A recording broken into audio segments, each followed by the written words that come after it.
অনেকদিন পর বেশ লাগছে বন্ধু মন। মাঝে মাঝে কাজের ফাঁকে এইসব জায়গায় এলে মন খুব ভালো লাগে। শুদ্ধ বাতাস, মাটির সোনা গন্ধ, পাখির কলতান, আহা।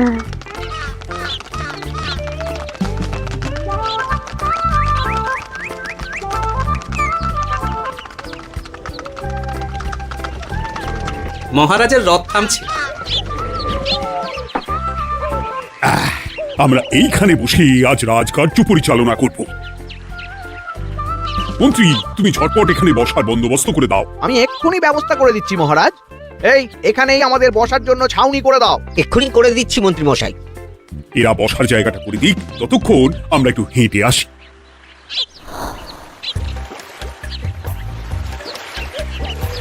সকালবেলা হাঁটা শরীরের পক্ষে খুব ভালো মহারাজ।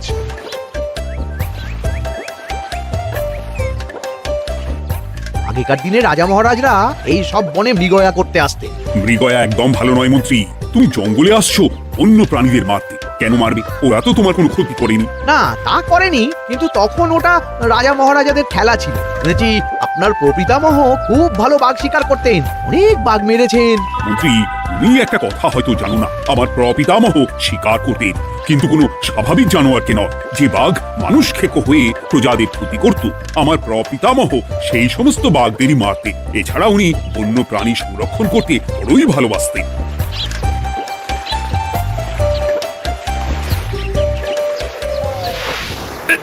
উফ, এটা আবার কি? এই এটা আবার কোথা থেকে উড়ে এলো? কোথাও তো ঝড় হাওয়া কিছুই নেই। একটা ধাঁধা মহারাজ, এই কাগজে লেখা। ধাঁধা পড়ো দেখি। জোয়ার ভাটা প্রভুর খেলা, ভাটা হবে হলে বেলা, ভাটা হলেই দেখা যাবে লাল রঙের এক পাথর পাবে, নদীর ধারে গর্ত করে যত্নে সাজাই কলস ভরে, হেথায় হোথায় ছড়িয়ে যাহা অন্ধকারে জলে তাহা, ঢুকলে চক্ষু ঝলসে যাবে, হাতের কাছে ঘন্টা পাবে, ঠিক ঘন্টা বাজলে পরে পড়বে ঝরে থরে থরে, ঘন্টা যদি হয় ভুল যেন তুমি হারাবে কুল, ঠিক ঘন্টা চিনতে হলে নকশা দেখো চক্ষু খুলে, সিন্দুক দেওয়ালে হাত দাও আসল ঘটনা জেনে নাও। ওরে বাবা, খুব দীর্ঘ ধাঁধা। তা মন্ত্রী, তুমি কিছু বুঝলে? এটা একটা গুপ্তধনের নকশা। এর মধ্যে গুপ্তধন কোথায় আছে তার একটা ধারণা দেওয়া আছে। গুপ্তধন? ওটা আমাকে পেতেই হবে, পেতেই হবে। দেখি দেখি একবার কাগজটা দাও। গোপাল, কাগজটা আগে আমার হাতে দাও, দেখি ভালো করে। এখন নদীতে জোয়ার চলছে গোপাল। একটু পরেই ভাটা শুরু হবে। হ্যাঁ, ভাটা না হলে কিচ্ছু বোঝা যাবে না। এখানে স্পষ্ট লেখা আছে, ভাটা হলেই দেখা যাবে লাল রঙের এক পাথর পাবে। তার মানে আমাদের ভাটা হওয়া পর্যন্ত অপেক্ষা করতে হবে। না, সময় নষ্ট না করে ধাঁধাটার সমাধান করতে শুরু করি। ভাটা হলে একটা লাল রঙের পাথর দেখা যাবে, এই পর্যন্ত পরিষ্কার আছে। বুঝতে হবে ওর পর থেকে। পড়ো গোপাল, চলো আমরা সবাই বুদ্ধি লাগাই। নদীর ধারে গর্ত করে যত্নে সাজাই কলস ভরে, এটার অর্থ।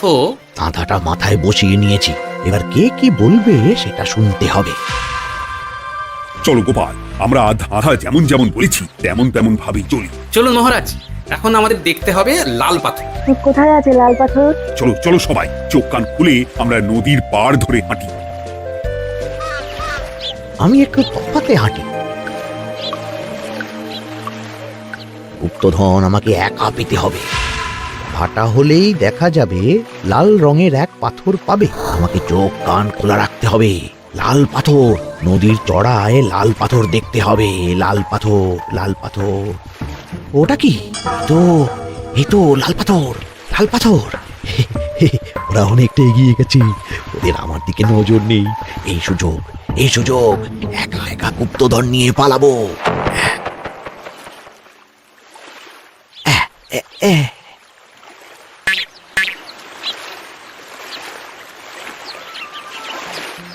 কি গো, আমরা তো হেঁটেই চলেছি, লাল পাথর তো কই দেখতে পাচ্ছি না। আরেকটু হাঁটতে হবে মহারাজ, গুপ্তধন বলে কথা, ও কি আর সহজে ধরা দেয়? সেটা অবশ্য সঠিক কথা। আচ্ছা, আমরা সবাই তো আসছি হেঁটে হেঁটে, মন্ত্রী মশাই গেলেন কোথায়? ও কি যে ঘটে।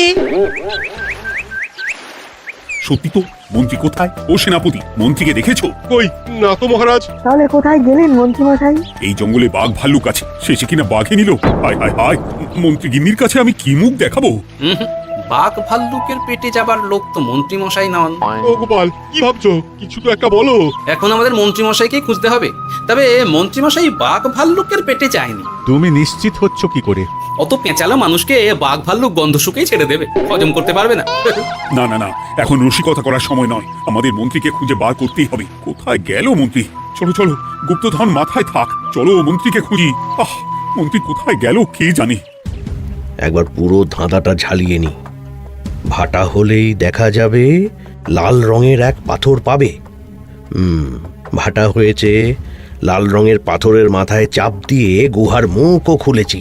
এবার এবার নদীর ধারে গর্ত করে যত্নে সাজাই কলস ভরে। এটাই তো ঠিক বুঝতে পারছি না। এই রে, এবার কি হবে? হ্যাঁ মহারাজ, কোথাও একটা আওয়াজ হলো। এই, আওয়াজটা কোন দিক থেকে হলো? চলুন সামনে এগিয়ে যাই। আমার মনে হয় আওয়াজটা সামনের দিক থেকে এলো। আমারও তাই মনে হলো। তবে কি মন্ত্রী মশাই লাল পাথরের হদিশ পেয়ে গেছেন? আমাদের চোখে পড়লো না, অথচ মন্ত্রী মশাইয়ের চোখে পড়ে গেল। আসলে আমরা কথা বলতে বলতে গেছি, তাই নজরে পড়েনি। মন্ত্রী মশাই একা একা আমাদের পেছন পেছন আসছিলেন। উনি ইচ্ছে করেই আমাদের পেছনে পেছনে আসছিলেন। নিজে একা গুপ্তধন নিয়ে যেতে চেয়েছিলেন। এখন কোথায় আছেন কে জানে।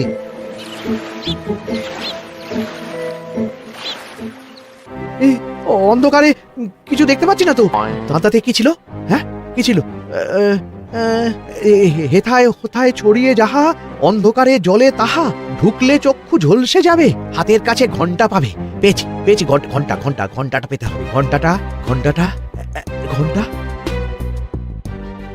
ভাটা হলেই দেখা যাবে লাল রঙের এক পাথর পাবে। নদীর ধারে গর্ত করে যত্নে সাজাই কলস ভরে, হেথায় হোথায় ছড়িয়ে যাহা, অন্ধকারে জলে তাহা, ঢুকলে চক্ষু ঝলসে যাবে, হাতের কাছে ঘন্টা পাবে।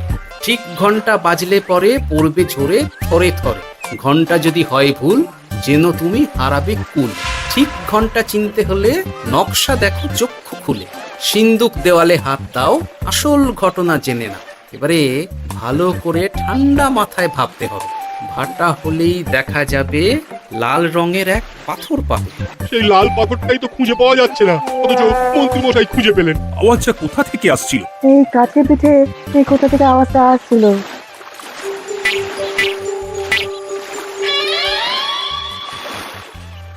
এই তো, এটাই মনে হয় সেই লাল পাথর। একটু নাড়িয়ে চাড়িয়ে দেখি তো কিছু হয় কিনা।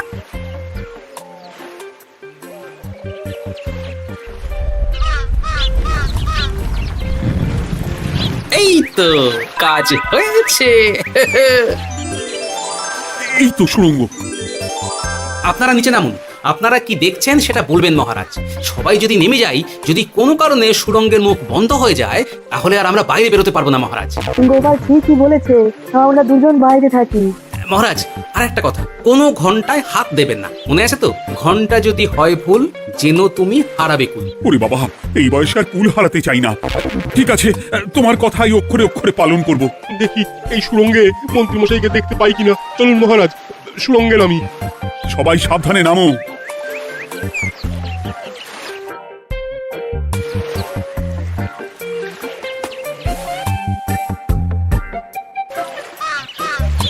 মহারাজ, ওখানে কি কি দেখতে পাচ্ছেন? ওখানে কি মন্ত্রী মশাই আছেন? না গোপাল, মন্ত্রীকে এখনো দেখতে পাইনি। শুধু আমি এখানে অজস্র পাথর দেখতে পাচ্ছি।